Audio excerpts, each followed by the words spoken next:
IDTV మన ఉనికి మన వాణి.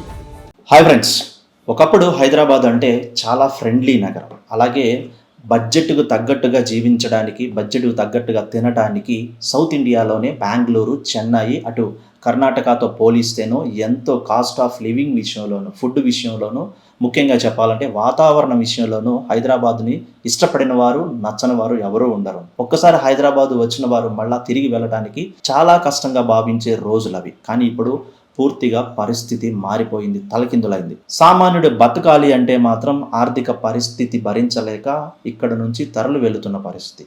ఒకప్పుడు హైదరాబాద్కు రావాలి అనుకున్న వాళ్ళే ఇప్పుడు హైదరాబాద్ నుంచి దూరంగా వెళ్ళాలి అనుకుంటున్న పరిస్థితి ఏర్పడింది. ఒకప్పుడు ఇతర ప్రాంతాల నుంచి హైదరాబాద్ రావాలనుకొని ఇష్టంగా వచ్చేవారు. కానీ ఇప్పుడు ఇక్కడ ఉన్నటువంటి ఆర్థిక భారం, పెరిగిన ఖర్చులు, రవాణా, ట్రాఫిక్ వల్ల దూరంగా వెళ్తున్న పరిస్థితి. ముఖ్యంగా కూడా సామాన్యుడి బ్రతకటానికి కావాల్సినటువంటి సౌకర్యం ఇల్లు, ఆ ఇంటి అద్దెలు భారంగా మారాయి.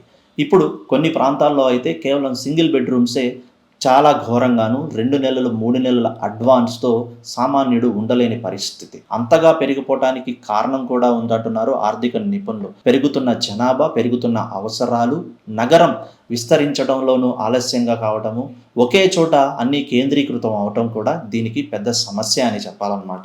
చాలా వరకు కూడా ఉద్యోగాల రీత్యా తక్కువ ధరలో చిన్న చిన్న గదులలో ఉద్యోగాలకి, ఆఫీసులకి దగ్గరగా ఉండాలంటూ పెద్ద భారం అయినా సరే భరిస్తూ బతుకుతున్న కొంతమంది అయితే భారం భరించలేక దూరంగా వెళ్ళిపోతూ గంటల తరబడి ప్రయాణం చేసి ఉద్యోగాలకు వెళ్తున్న పరిస్థితి మరికొంతమందిది. ఏదేమైనా హైదరాబాద్ నగరం ఒకప్పటి నగరం కాదు అంటున్నారు ఇక్కడ ఉంటున్నటువంటి ప్రజలు. ముఖ్యంగా మధ్యతరగతి కుటుంబాలకు హైదరాబాదు భారంగా మారుతోంది. రానున్న రోజుల్లో మరింత భారంగా మారి నగరం నుంచి దూరంగా పారిపోయే పరిస్థితి ఉందంటున్నాడు సామాన్యుడు. అద్దెలు విపరీతంగా భారీగా పెరిగిపోవటమే దీనికి కారణము.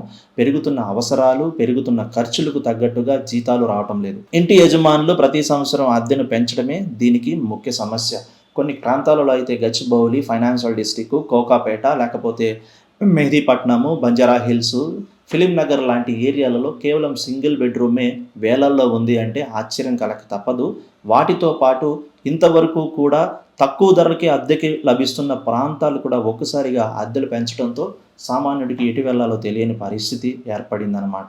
హైదరాబాద్ నగరం నుంచి, ఆర్థిక పరిస్థితుల నుంచి దూరంగా పారిపోయే పరిస్థితిలో ఇప్పుడు మధ్యతరగతి కుటుంబీకుడు ప్రయాణం చేస్తున్నాడు. మొత్తానికి ఒకప్పుడు భాగ్యనగరం ఎంతో ఆహ్లాదకరం, ఎంతో ఫ్రెండ్లీ సిటీ. అలాగే బడ్జెట్ విషయ పరంగాను, లేకపోతే కాస్ట్ ఆఫ్ లివింగ్ పరంగాను, అన్ని రకాలుగాను ఎంతో హాయిగా ఉన్న నగరం ఇప్పుడు కష్టతరంగా మారింది. అందుకు కారణం పెరిగిపోతున్నటువంటి అద్దెలు, ఖర్చులే అంటున్నాడు సామాన్యుడు.